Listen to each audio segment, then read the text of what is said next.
Season 2 of MuniCast is brought to you by SaskTel's Innovation and Collaboration Team. SaskTel can help you sort through the noise to create solutions that add value quickly. Whether it's reducing your environmental footprint, driving investment, community development, or just saving money, contact your SaskTel account manager to find out more. Live from the SUMA office, this is MuniCast, the municipal podcast that tackles municipal leadership and how you can work with other orders of government for collaborative success. I want to start off today's podcast with a land acknowledgement.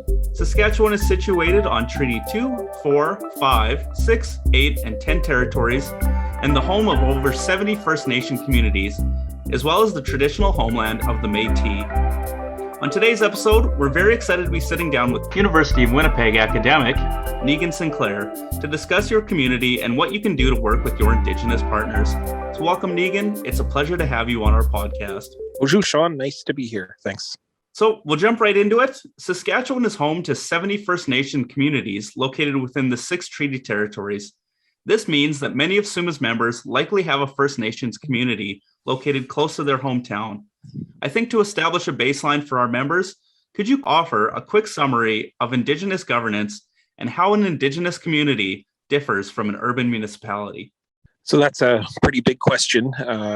So I'm not sure we're going to be able to tackle everything for today, but I grew up in a small community called St. Peter's Indian Settlement, which is just north of Winnipeg. And while I don't claim to be an expert on Saskatchewan, I did live there, and I, of course, had as many of the similar issues that are faced here in Manitoba. In 1907, my community was forcibly removed off the land unjustly, illegally.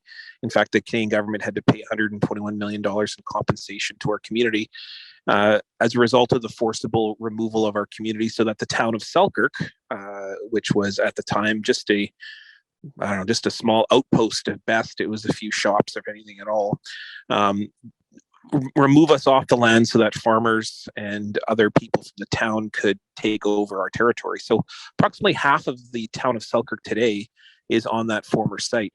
So, I have a intimate knowledge of the relationships, or the problematic relationships, between Indigenous communities, my First Nations in particular, and then municipalities, small towns, sometimes rural areas with councils and reeves and so on. And so there's a really important tie, especially here on the prairies, between those two entities, talking between Indigenous communities and small municipalities or town municipalities or even small city municipalities, because oftentimes we not only share space and land, but we also share a lot of trauma. A lot of the trauma that Canada has perpetrated has been impacting our relationships in our communities, and in my case, literally ethnic removal. My community was literally removed so that the town could extend its borders and grow and become one of the economic hubs of Manitoba today. So the difference between First Nations governments and municipal governments is that municipal governments, for the most part, are independent entities that have jurisdiction or control over small elements within the larger Canadian society. Things like infrastructure, like water, in some cases, some elements of roadways and so on. But for the most part, those civic governments are in charge of their municipality, things within their purview, like bylaws and so on. First Nations have a measure of control that's similar to municipal governments. They can handle what they call band council resolutions, which are things that govern small elements of law on their own First Nations reserve. But unlike municipal governments, who are generally autonomous for the most part, although they have to follow things like provincial law and federal law, First Nations governments don't have any independence whatsoever. In fact, in many ways, they are an arm of the Indigenous Affairs Administration ministry within the federal government. Because of the Indian Act, Indian band and councils, or chief and councils is what often they're called, are under the purview, the control, and in many ways are undermined by the Indian Act of having any independence whatsoever. While some First Nations have done very well to maneuver and try to find small ways that they can take control over things like, for instance, membership, or in some cases, some elements of infrastructure.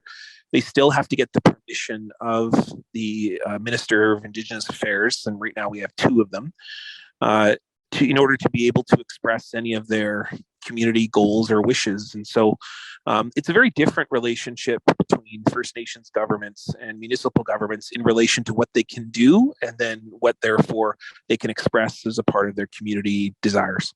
A lot of our community members that are members here at SUMA, they may not understand or kind of come into their role as a municipal councillor or mayor with kind of an understanding of how different the Indigenous governance model is.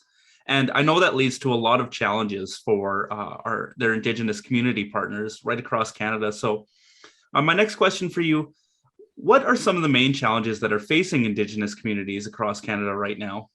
The basic, simple way of understanding it for any municipal leaders out there is when a small municipality or a town council or even a large urban city council makes a decision. That decision can be carried through with a general amount of swiftness. They can start employing the law, employing the intention of that law almost the next day. I mean, of course, bureaucracy being what it is. When a chief and council passes their resolution, it's extremely hard to have any sort of employment or any intention out there other than the spirit of that law. The community can adopt it in some sort of way. And I'm thinking about predominantly communities that have chosen to be dry, or we be banning alcohol, for example. It's very difficult to employ that law for the most part because of the lack of infrastructure, the lack of human resources on First Nations. And so, municipal governments can get things done very quickly, but for First Nations governments, it often takes a very long time, sometimes years, to employ and to put into effect the decisions that a chief and council makes.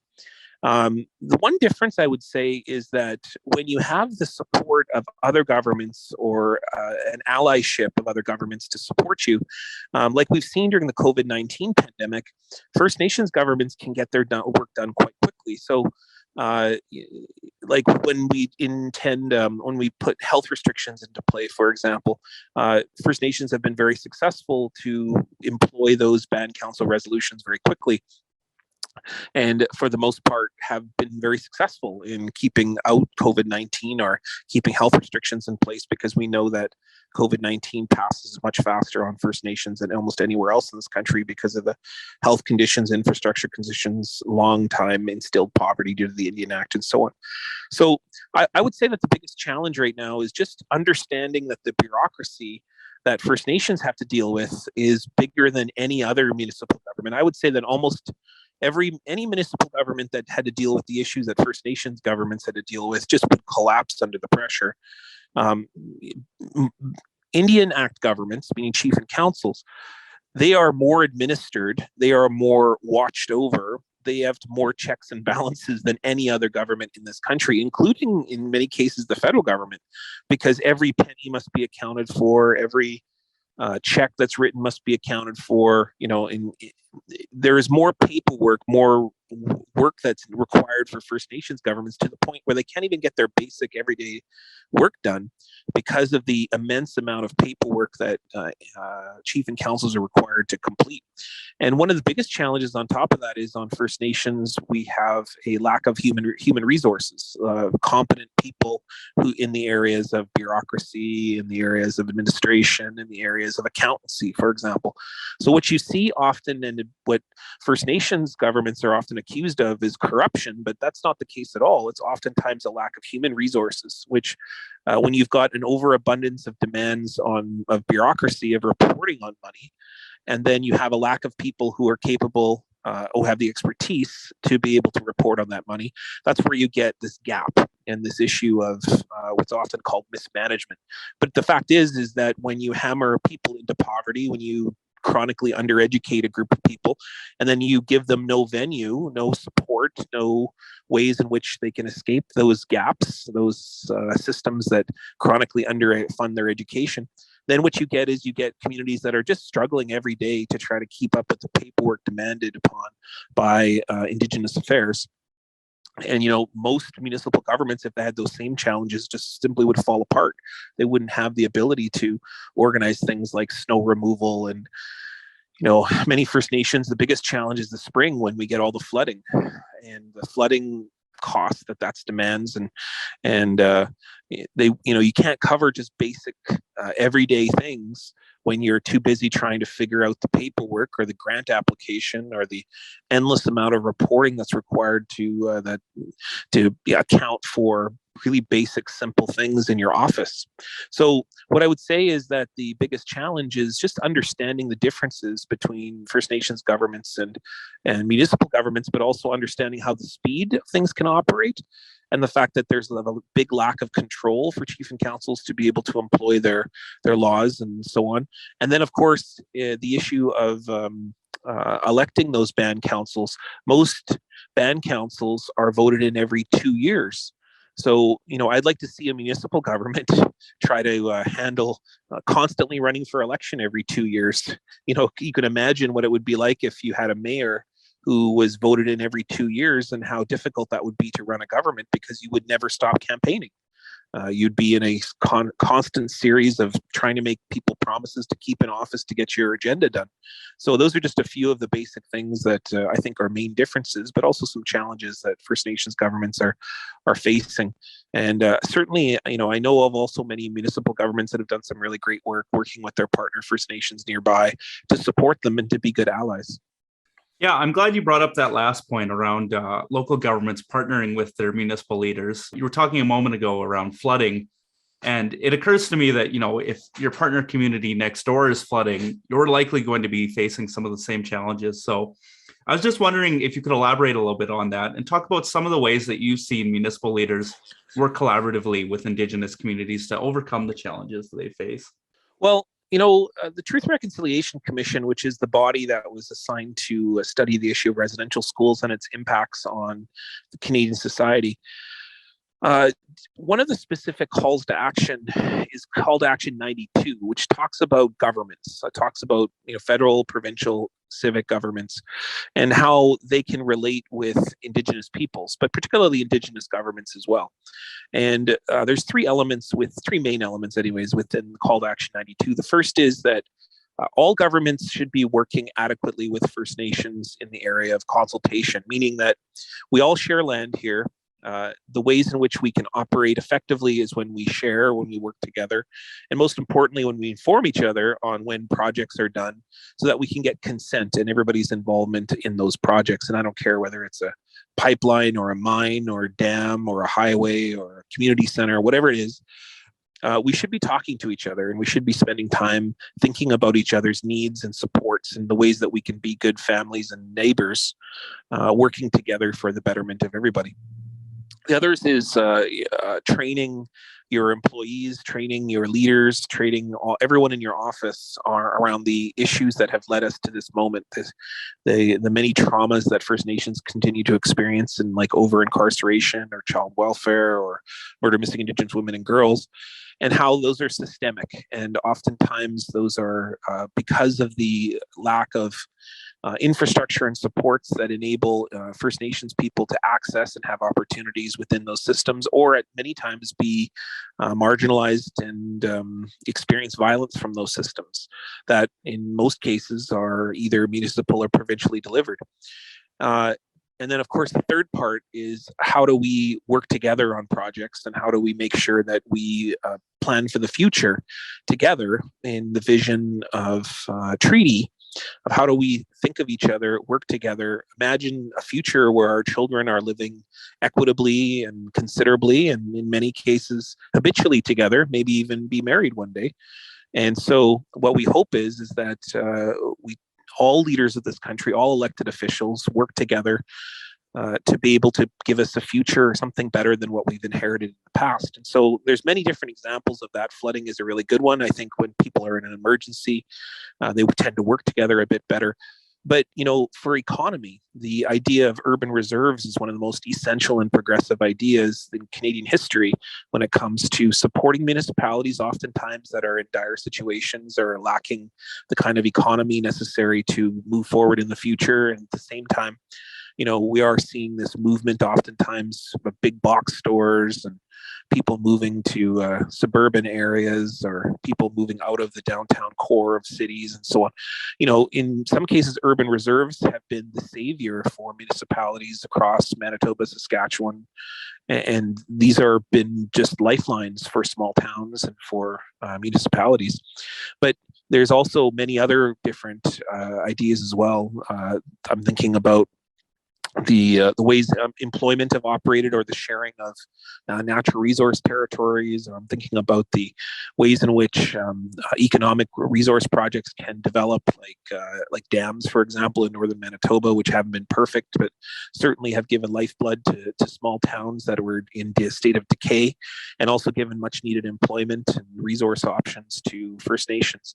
So, there's 100 different examples of municipalities working with First Nations, but it only works if people think of each other as family, as partners, as people who are going to be there tomorrow, not just working for today, but what will our children be like in the future? Absolutely. I think it's essential that community leaders see their Indigenous communities that are nearby as partners, because for all the reasons that you mentioned, it's really essential that if communities want to have strong regional economic development, that they work with all partners that are available. Across the province, SaskTel is engaged with many different municipal organizations who seek to innovate. Contact us to learn more about some of these initiatives and how we can help your municipality today. And now, back to the show. Turning the conversation to reconciliation now, many communities across the province of Saskatchewan have made commitments to reconciliation and honoring the treaties within their governance practices. As you mentioned, it goes without saying that every community leader should and must be reading the Truth and Reconciliation Commission's 94 calls to action. But how can community leaders move beyond symbolic gestures and take meaningful steps towards reconciliation? A common critique we see is that community leaders aren't doing much more than naming their streets after kind of Indigenous names. What does a meaningful reconciliation step look like? Yeah, well, I listed call to action 92 just a minute ago, so I won't go over those again. But what I would say is, let's not take away from the idea of naming streets and doing territorial acknowledgements and taking down statues that are harmful and offensive and have terrible historical legacies involving Indigenous peoples. I can't imagine how anybody would tolerate anyone anywhere, First Nations, non-Indigenous, any immigrant. I don't know how any person in Saskatchewan could tolerate a statue of Sir John A. Macdonald at any place, because of the tremendous violence that he instilled on women and children in that province, on communities, on instilling the harsh vision of the East, of using the prairies as basically the mine for Canada, the exploitative place in which they took all the resources and bounty and economic power and took it out east.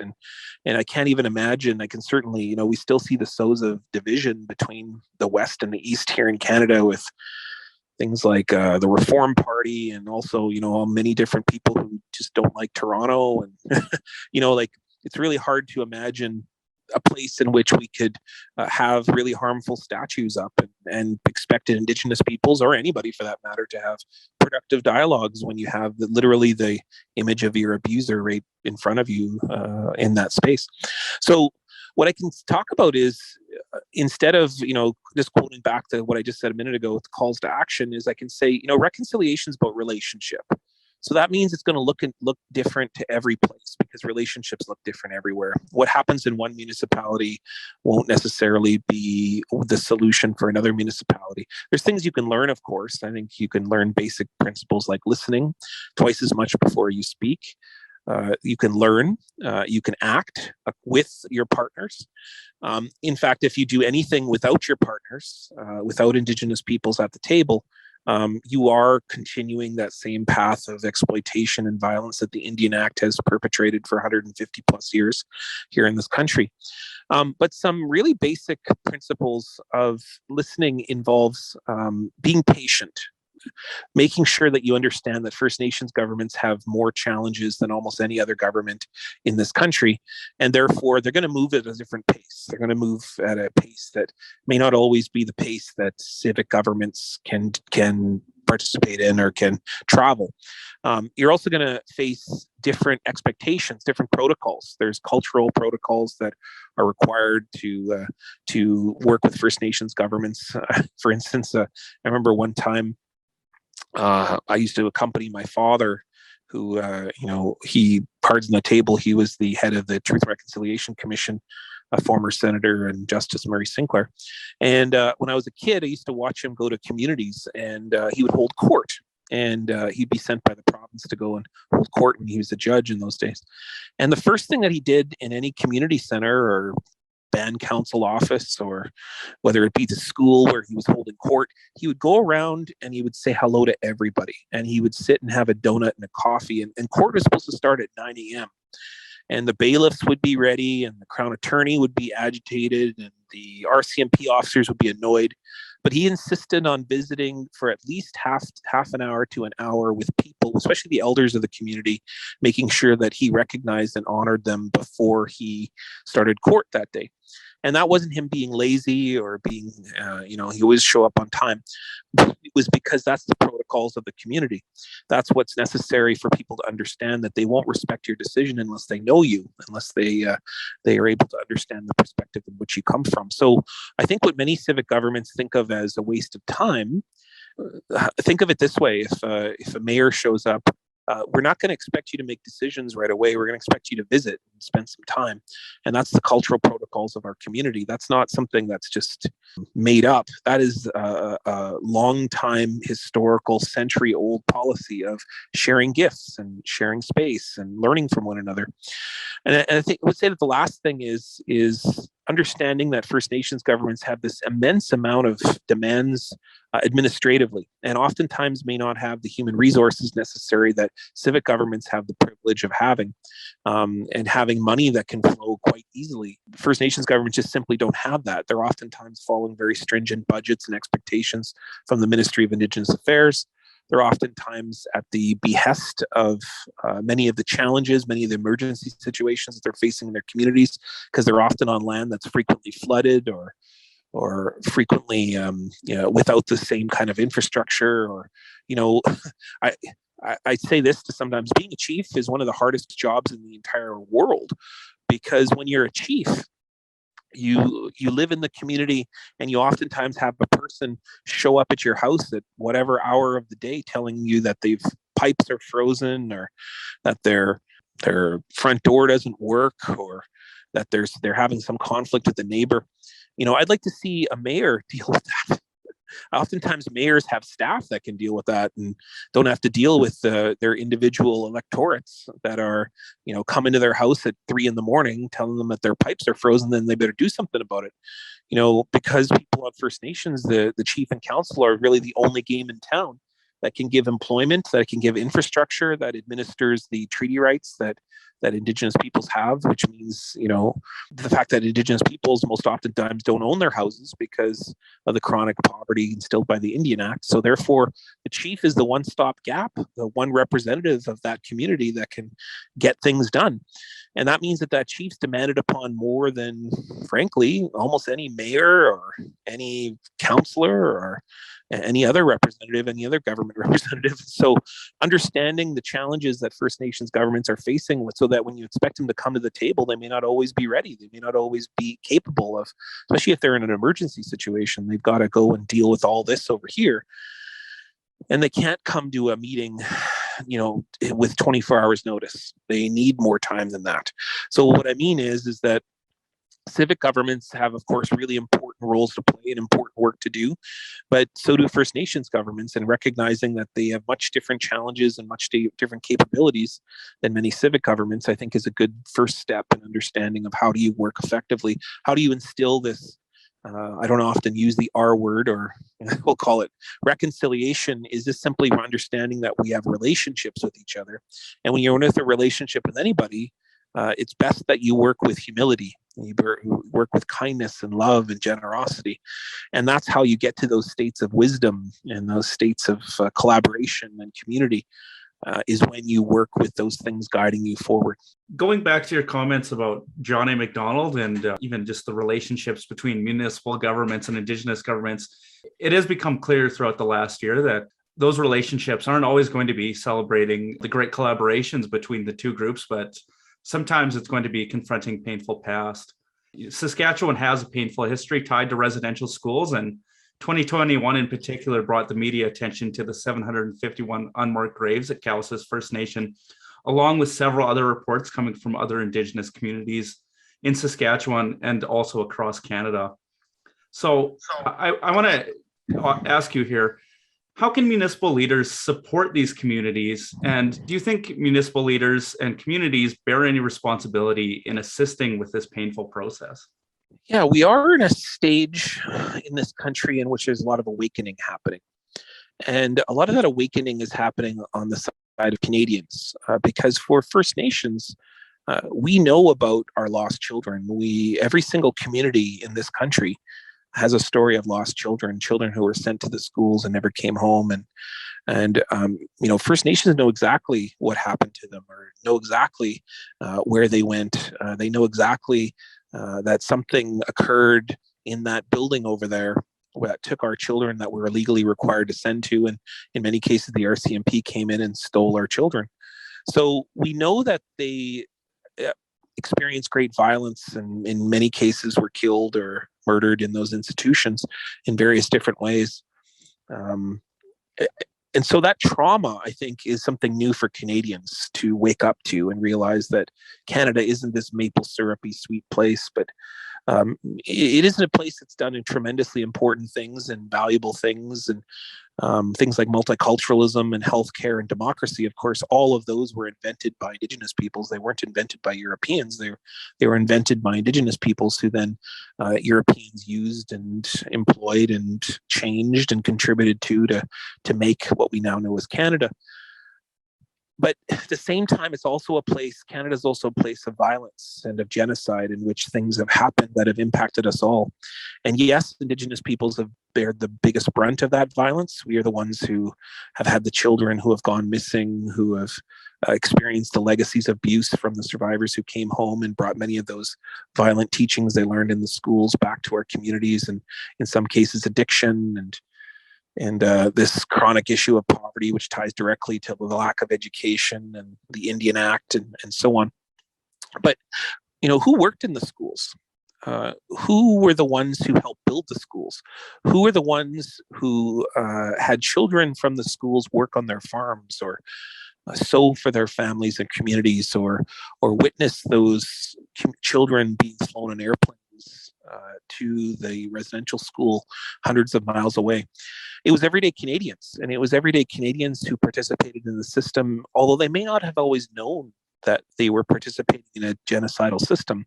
They still were a part of a country that perpetrated this harm, and that they voted in leaders who made those decisions to perpetrate those harms. They benefited from the lands that were stolen from First Nations. They were people who continue to live in a country where the very society and the culture itself is based on the position that Indigenous peoples are inferior and savage and lesser than Canadians, and that Canadians are the ones who are superior. They're the ones who are better. They're the ones who are taught that they're the ones to bring all of the solutions and the civility to Indigenous peoples. So, Canadians have been impacted by the schools too, and it's a real awakening, I think, for Canadians. So it's unsettling. It's upsetting for many Canadians, understandably so, that people feel angry when they find that out. They feel concerned and they feel sad and depressed, and understandably, some Canadians are still in denial about it. And that's a position that I think we need to work with and help people to understand, that it doesn't make people bad people because you come from a country that perpetrated genocide. You come from a country that has a very complex past, and understanding that makes you the most Canadian of all. And at the same time, municipal governments, upon realizing that, which are led by Canadians, upon awakening to Canada's past, can realize that you can be part of a different future. You can be part of a future of collaboration and sharing, and a tomorrow where children can be married and work together and live together and see each other as family members, treaty people. You can live in a country or in an area, you can govern and make decisions that can help to promote that sense of sharing and that sense of relationality and kinship. You can pass laws that ensure that violence is stopped in the areas of child welfare, murder, missing Indigenous women and girls, or the chronic problems of education. Like, as a civic leader, you have tremendous power to work with Indigenous peoples to stop that violent history and to promote a more equitable and more just future. You can do that all the time, whether it be legislating and insisting and working hard with the First Nation to create an urban reserve or a meaningful partnership on resource project, or whether it just simply be honoring and recognizing your partners in an area and insisting to your electorate that First Nations people are worth listening to and worth listening to in terms of the biggest challenge of all, which is climate change. It's not often going to be countries in Europe or many companies that are been destructive in the past, or in some cases Canadian society, that will lead us out of this climate change disaster that we are in. It's oftentimes Indigenous peoples who have been living here for thousands, tens of thousands, hundreds of thousands of years, and know how to live in this place, know to help the land recover, to help the waters flow better, to help us live in clean air. It's oftentimes Indigenous peoples who carry those teachings on how to live in this place. And so it might be worthwhile, in the biggest challenge of our generation, to listen to Indigenous peoples, to work with them, and then follow some of their direction, to be able to help us to grow in the future. If you give our children, our grandchildren, our great-grandchildren land to live on that is safe and healthy, and that we don't have to worry about suffering from this cancer or this horrible diseases coming out from our destruction of Mother Earth, or this pandemic that we're in right now has a lot to do with our overconsumption of the world and our ways in which we have forgotten those basic teachings of how to live and how to live safely and equitably together. And this pandemic has reminded us how important it is to think of the community more than the individual. And that's how we will beat this COVID-19, by wearing our masks and staying socially distanced, but also loving each other more than ever. And that's an Indigenous teaching. So it might just be that listening to Indigenous peoples and being a civic leader that insists upon that might just be the most important decision you can make in a government. Well, I'm glad you talked about listening and learning. Last year, we had an interview with Tristan DeRocher, and one of the things he talked about was one of the most important things a community leader can do is sit down and have a meal with their Indigenous partners and just learn more about the culture and how to celebrate it. So, ending on a lighter note, municipalities across Saskatchewan celebrate Indigenous culture and identity in several ways, whether it be hosting powwows, smudging ceremonies, or just even in those collaborative projects that we talked about that are shared between the First Nations and the urban communities. So I was wondering if you'd be willing to tell us about some of your favorite cultural practices that welcome the inclusion of non-Indigenous people, and how community leaders can bring these practices into their community to help connect with their local First Nations community partners.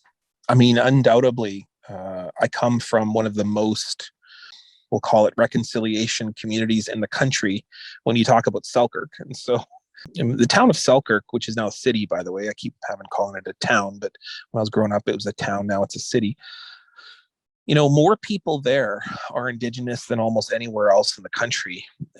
We have such a high percentage of Indigenous people because it's literally enveloped around a reserve, and many Indigenous peoples who just refuse to leave, or they married with Indigenous families. And so, we've been having in our town a Métis mayor for decades in different ways and circumstances. And so it's a very interesting situation in my town where people don't have to go outside or think very deeply about our relationships with First Nations, because in many cases they're our cousins. And so, in many cases, just understanding your own history is one of the most innovative and important experiences of all. But honoring that history, like not thinking to yourself that you know it all, but looking into your past and understanding what that relationship is. So certainly having food and sharing time is important. But I would say at times, learning about your own relationships to Indigenous peoples, or what I said before, which is that every single part of Canadian identity, all of the Canadian economy is built on Indigenous lands and resources. Every single name of or pathway or road is often an Indigenous trading route or based in Indigenous traditions and cultures. So just understanding your own history and realizing their relationships. But then, my favorite thing that I do is I'm part of a community action group or a community nonprofit organization here in Winnipeg, which we walk the streets. We're called the Mama Bear Clan, and we're part of many organizations. There's many interconnected organizations. There's a group called the Bear Clan. There's a group called Initiative Native. There's a group, many other Thunderbird people. And then anyway, so there's lots of different groups in downtown Winnipeg dealing with the issue of poverty. And our group, the Mama Bear Clan, we go out and offer 4 important things to our relatives in tent cities and people living on the streets. Most of them are Indigenous. We offer kindness and food.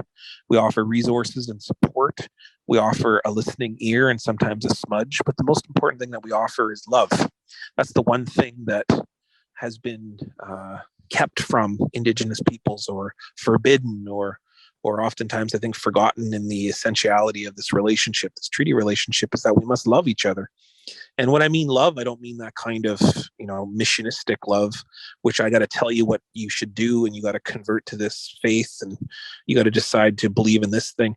It's love accepting someone completely 100% of who they are and whatever position that they're in their life, whether they be living on the street for a long time, whether they be newly there because of an addiction or a struggle or a suicidal ideation, or whether they be people who are at one time or another just working with and trying their best just to live in this world. We accept them 100%. And we make sure that we tell people that they are valued and that they're worthy. And if they wish to take a step in their life, we're there for them no matter what. And we know their name. We know a little bit of what community and what history that they have. And then most importantly, we tell them our name. And we make sure that they know that they can come out to the North Point Douglas Women's Center, which is where we're located, and they can come and get supports or a food hamper, or they'll always be welcome to get a tea in that place.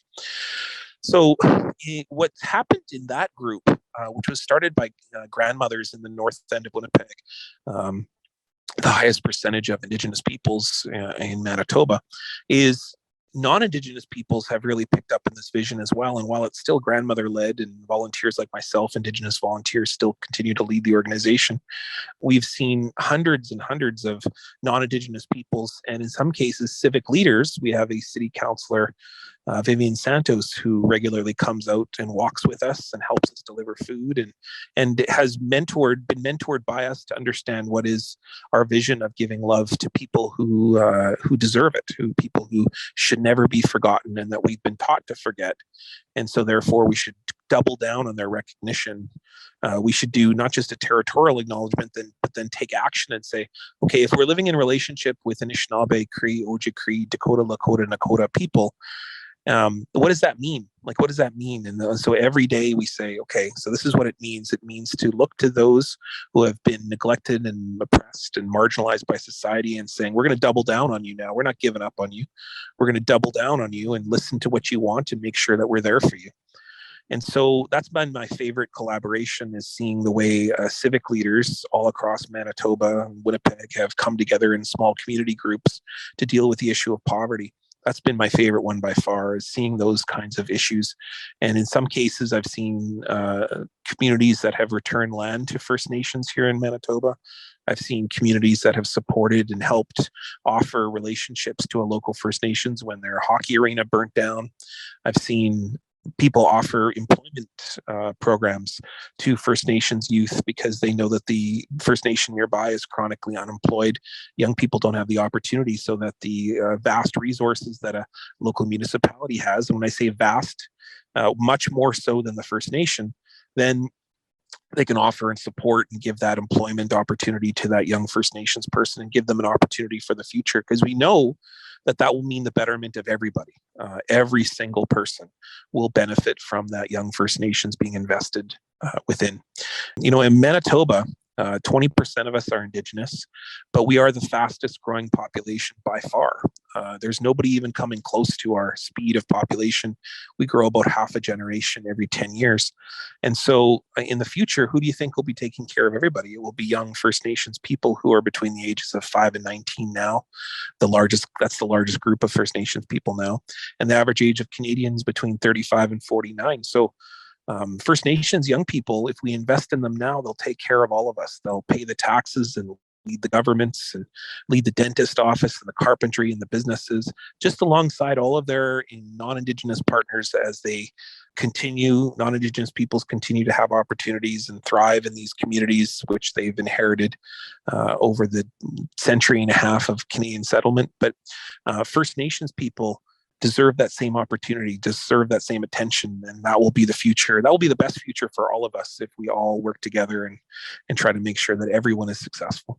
Well, I think ending on that message of love, respect, acceptance, and support is a really strong one. And I want to thank you so much, Niigaan. I've learned a lot from our conversation today, and I know our municipal leaders across the province certainly will have as well. Thank you so much for taking the time. It's been a real pleasure to sit down with you and talk. Yeah, miigwech, Sean. Thanks so much for doing this. And I just want to say big miigwech to all of my brothers and sisters in Saskatchewan. And, I come from Cree people in Norway House as well, which is one of my deep roots. And so I say tanse to all of my Cree relations out there. And of course, a big hello and bonjour to all of my non-Indigenous relations in Saskatchewan. My grandfather grew up in Regina. So I think very highly of that place. Miigwech.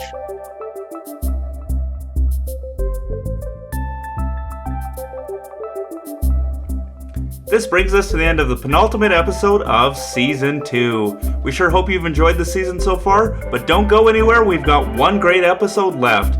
It's our interview with former Saskatchewan Premier Lorne Calvert. We're going to be looking back at the past to see what we can take away from it when we're thinking about the future. It's a can't-miss interview with lots of great advice, so make sure you stick around for it come June. And now, here's a sneak preview.